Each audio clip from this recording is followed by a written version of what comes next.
Hi,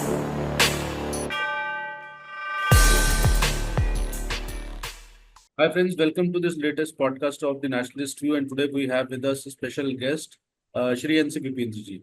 Bipindra ji, thank you so much for taking time out from your busy schedule. And there have been a lot of complaints from our viewers that you don't take out time too frequently. And it has been pretty long since you have appeared with us. So it's great to have you back on our show. And Bipindra ji has been a journalist, a columnist, author. He also runs the think tank Law and Society Alliance, and he has worked with Bloomberg, an reputed international news agency, Wire Service, for several years. So today, what we are going to talk about is the disproportionate response or the response of media to what happened in Pahalgam, the terror attack which happened. After that, the way media has covered it.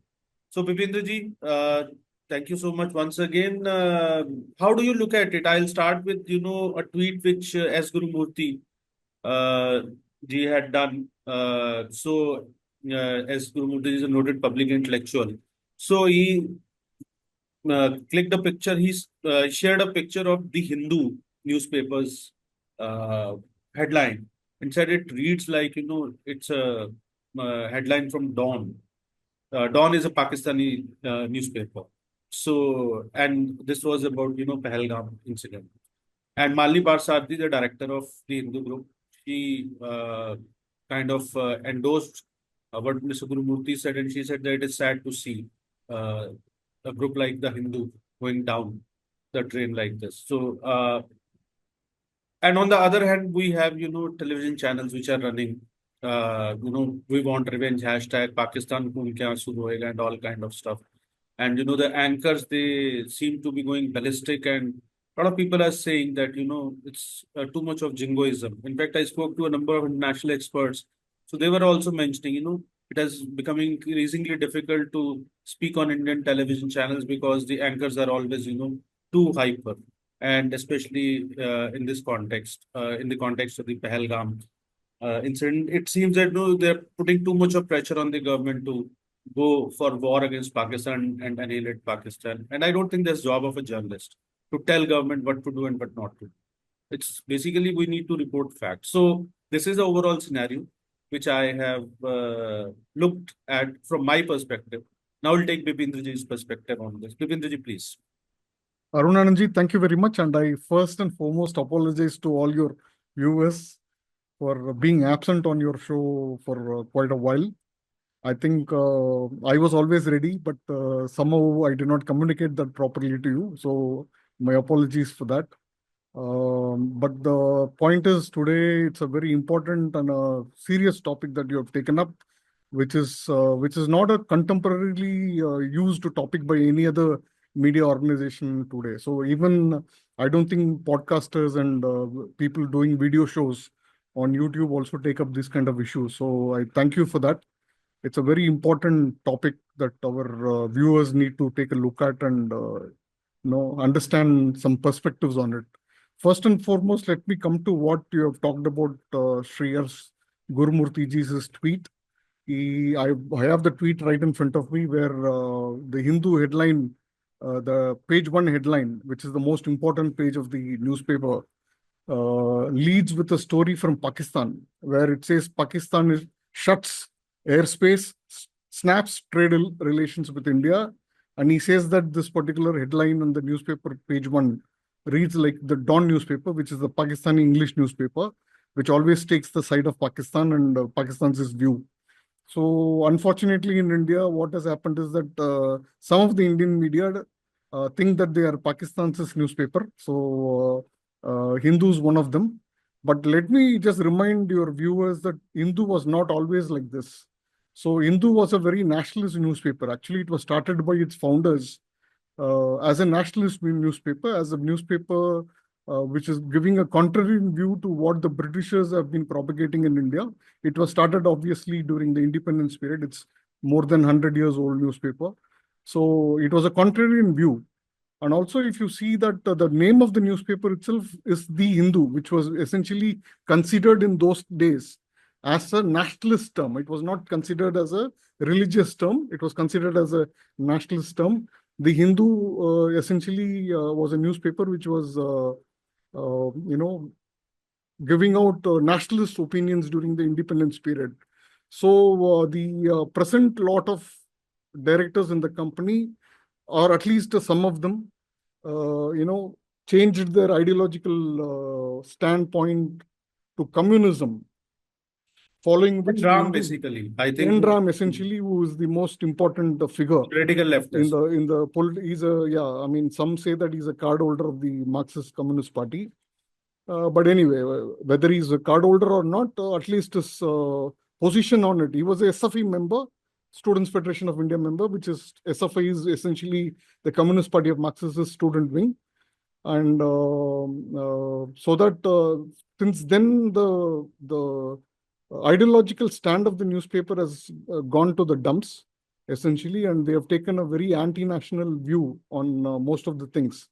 And somehow they want to downplay Indian, angst over terrorism, especially, particularly when it emanates from Pakistan. So they sort of show some sort of an affinity towards Pakistan most of the time, and that is what S. Gurmurthy ji has said. Fortunately, Malini Parthasarathi is one of the directors today, and is a part owner of the Hindu. Has come out openly against N. Rams's communist domination in the Hindu, and she has been vocal about it for quite a long while now. In fact, she also had an opportunity to meet the Prime Minister Narendra Modi ji some time back, and Malini ji essentially is taking a nationalist view on several issues these days, particularly against what the Hindus' editorial stand has been quite a while. So this has happened quite a while, and I think it's a good change of heart as far as Malini ji is concerned. And hopefully the Hindu also realizes that it's losing its readership because of this. All said and done, the Indian polity has changed in the last over 10 years now. People are much more confidently vocal about their ideological stand for nationalist issues. And Tamil Nadu is no different, which is where the Hindus' headquarters lies in Chennai.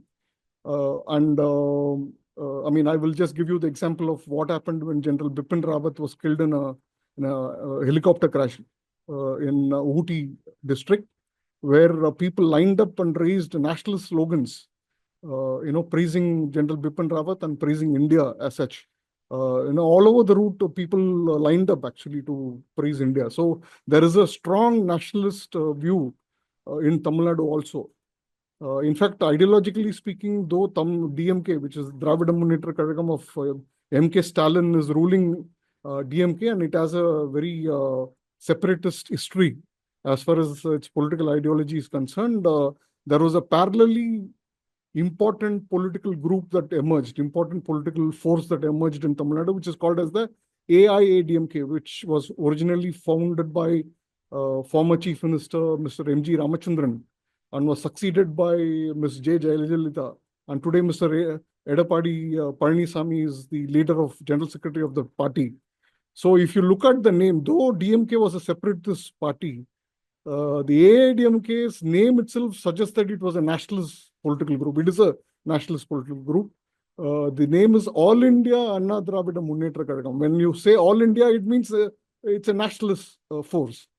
And two of the key ideological shift from DMK that Mr. M.G. Ramachandran brought about when he formed the AIDMK was the two eyes of his political ideology are spirituality and nationalism. And Ms. J. Jayalalitha also followed that nationalistic position on several issues when she was chief minister and when she was also the opposition leader in the state.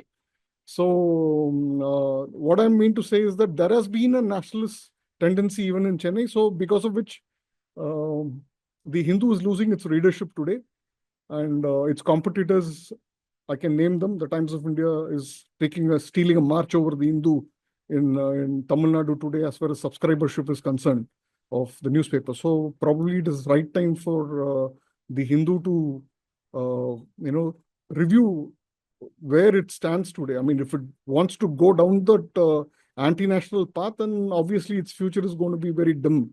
The survival of the newspaper itself is going to be in question, in a few years' time.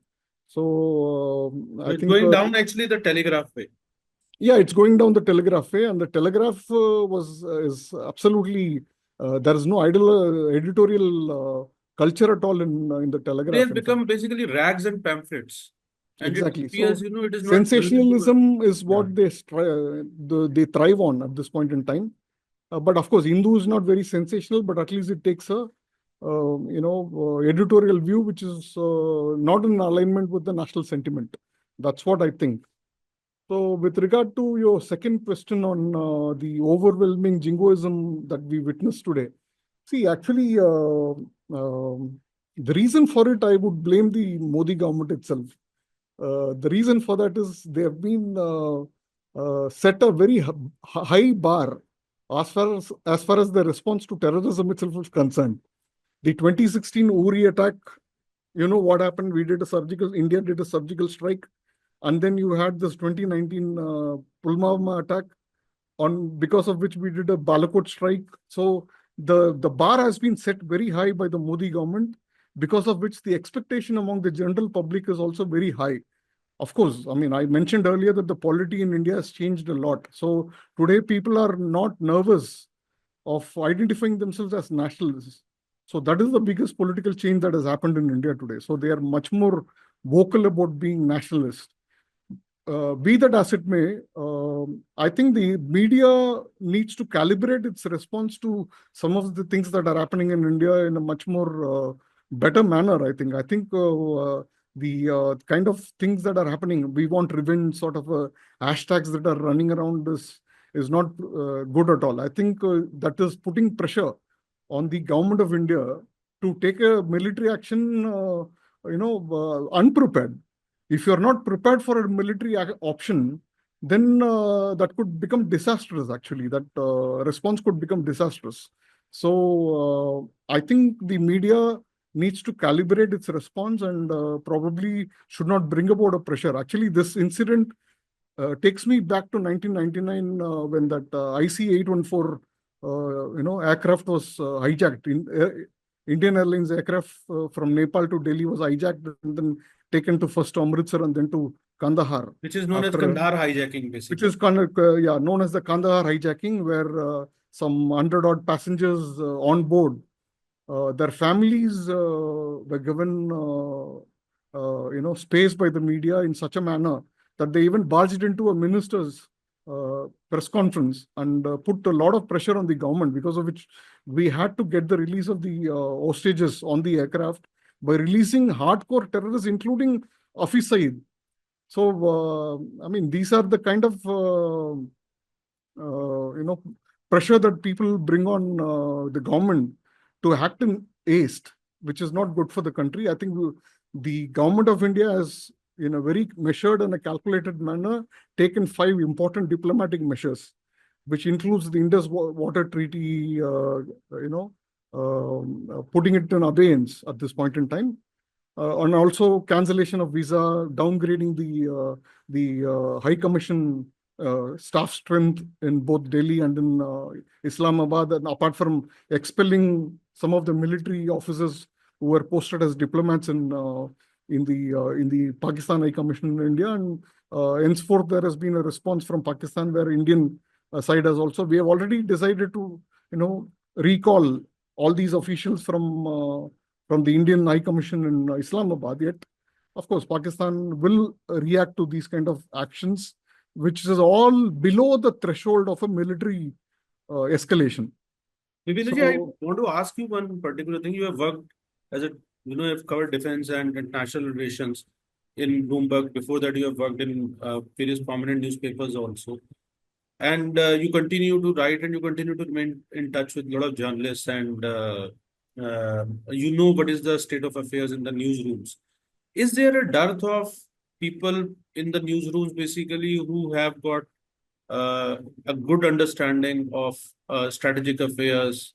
And because when we see, the same anchor is basically talking about, or the same experts are talking about, the same correspondent is reporting on politics also, on parliament also, on international relations also, and the kind of questions which anchors ask, basically. So it shows, it's kind of a very patchy job, basically. So is there a lack of, or what we are seeing basically this jingoism, because when you don't have substance, so then you speak too loudly. So when you have facts and when you have good content, so then you just need to put it across and the content will speak for itself. So what's your opinion about the state of affairs in the newsroom as far as uh, you know availability of journalists or experts uh, is concerned? See, I agree with you on this point that not all media houses have an in-house defense and a strategic affairs expert. Today, the trend in the media is that you hire a cheap labor. You put a mic in their hand and ask them to shove it in front of somebody's mouth and ask them a couple of questions that are fed through WhatsApp to these journalists. So today in the media space, there is no, there is no seat for a expert as such, in-house expert on these affairs. So except for a couple of, media houses, like Times of India, where they have a very seasoned and a very senior journalists of more than 30 years of experience doing the defense beat today. India Today is another space where television, the India Today, not the magazine. Magazine still has a very young reporter doing defense. But the television channel has some very senior defense journalists who have been, working in the defense sector for a very long time, or rather reporting on the defense side for a very long time as their anchors and as reporters. Even NDTV today, we have two senior defense journalists there. But rest of there are multitude of media houses today in the country, but all media houses do not have so many people. Even Especially Hindi channels. especially Hindi channels do not have. I hardly see, anybody, talking with depth or with a grip on, the kind of this thing, and it's actually it's embarrassing to watch at times. Exactly. I agree with you because even they get even the rank of the officers wrong. They don't know a difference between a major and a major general. So that is the sort of shallowness that exists today in the Indian media as far as defense is concerned. So essentially, what happens is that the media houses think that it's a premium to have an expert on your roles, payrolls, and pay them highly for one-off incident like the Pahalgam terror attack or a Kargil war or something like that. So, but this was not the situation earlier.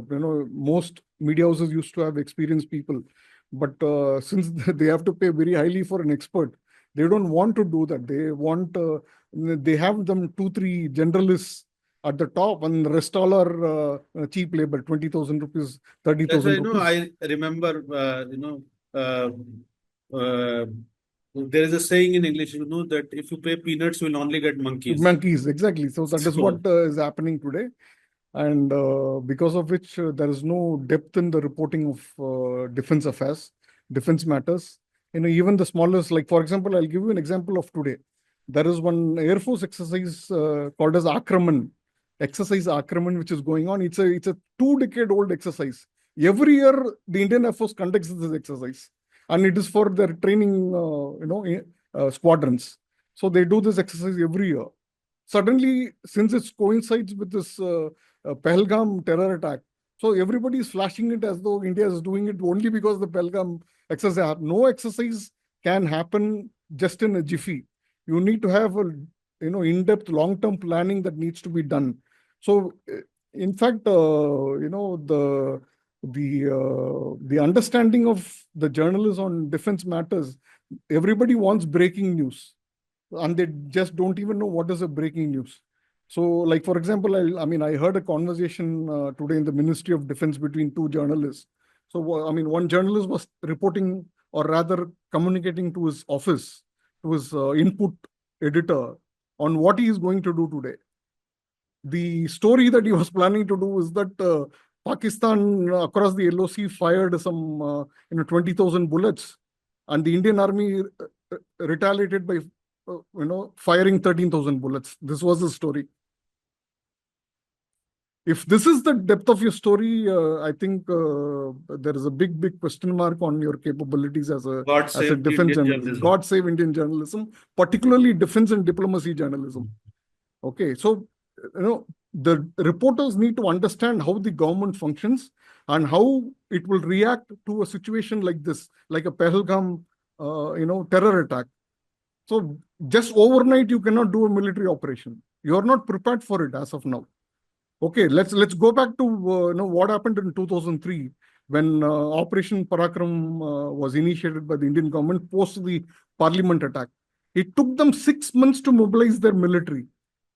Okay, of course, today they can do it in 2 months. That's an outcome of that 6 to 8 months of preparation that they did. But what I'm indicating here is that what a military operation needs a lot of planning, needs a surprise element.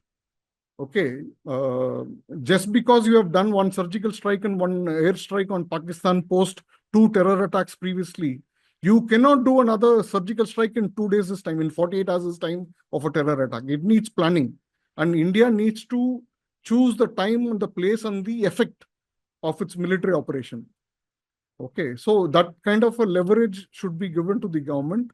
There is no point in saying we want revenge, we want revenge. And I don't understand who is media to tell basically, the government that it should go and fight a war.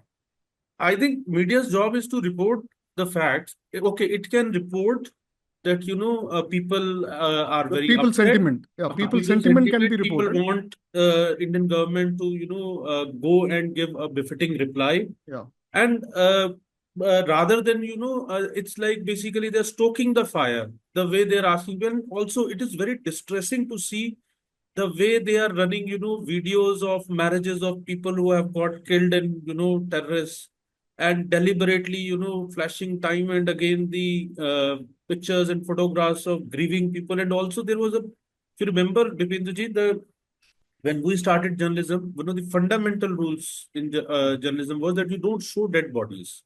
Correct. I remember 9/11, CNN covered the whole this thing, and they did not show a dead body. Don't show dead bodies. And here, Absolutely. you're basically, showing dead bodies. It's like, either you are probably, the media persons are behaving like vultures. I'm sorry to say, as part of the fraternity, and kind of feasting on, the dead bodies to increase their TRPs. Exactly. So how do you, and there is no regulatory mechanism to, tackle them. It's very distressing, for people like us. So, I agree with you. I mean, the TRP game has completely spoiled the Indian media, particularly the television media. In fact, what has happened today is that because of the hype and the hyper reporting by the television media, the print media is also following suit today. In ways that are completely that used to be quite unacceptable in the earlier days of journalism. So things have completely changed, and I think it's gone from bad to worse. In the recent years, because of the spiraling of the number of television channels in India. So they are mushrooming everywhere today, and everybody wants their TRP to be quite high because the TRP dictates their advertisement revenue. So because of the revenue issues, ROI, return on investment issues, so they are indulging in this kind of sensationalization, and it's nothing but yellow journalism. It's quite a pathetic situation. That's at why this point in time. journalists are losing respect. The kind Respect. of respect which this profession had when we had joined in 1990s. So the kind of respect this profession had. So we are losing respect, and basically Indian journalism. I'm not saying about everybody, but most of the television channels, especially, they're becoming a laughing stock. Absolutely. On a lighter note, हमारी तो शादी होगी journalist होके भी आजकल के journalist का शादी होने वाला नहीं है लड़की नहीं देंगे या लड़का नहीं देंगे if anybody says I'm a journalist, लड़का nobody will give their daughter in marriage to a journalist or a boy in marriage to a girl who claims to be a journalist. So what I'm saying is your ratings have gone down drastically. And right now it's, right on the lowest rung of in the marriage market. That is So the I think, situation. Bipinji, we will round up the conversation. I wanted to actually have a discussion on what is happening in foreign media, but we'll do a separate discussion on that because now, Certainly. we are also a little bit kind of greedy and selfish that Yeah. now you are back. So we'll, rather than, getting you in only this episode, we will get you for, we'll invite you for another episode. Yeah, And I think that also needs a larger discussion also. absolutely. I agree. So we'll end this conversation. The essence is basically that probably Indian media unintentionally or knowingly, I won't say, but unknowingly, unintentionally, they are doing greater harm to India's interests by being jingoistic, by putting out half-baked information, not having the right kind of perspective. And I'm saying it with a caveat that there are exceptions there. Some people are really doing good jobs, and especially on some of the digital platforms. There's a lot of good content basically which is happening. And unfortunately, there are a lot of podcasters also. So though we belong to the same community, but it's time to talk about them. So they are also adding this to jingoism. It's just like basically कि मतलब आज जो है ना रात तक जो है वो जंग छेड़ ही देनी है जो है पूरी. So I think the viewers who are watching this, what they can do, they can send their feedback to the television channels, or they can talk about it on social media, and probably that would help to start a discussion. Because in media there is an unwritten rule that we don't talk about ourselves, we don't criticize ourselves. So I think Somebody needs to do it. yeah, somebody needs to do it, and I think we should be basically doing some introspection on this thing. So we hope that with this episode, we'll be able to contribute to this discussion more constructively. And thank you, Bipindra ji. And we'll be back soon with It's a Bipindra pleasure. ji. We'll be back soon with Bipindra ji in another episode where we will talk about how Pahalgam and post Pahalgam events are getting covered in the foreign media. And thank you once again for watching. Thank you, Arunji.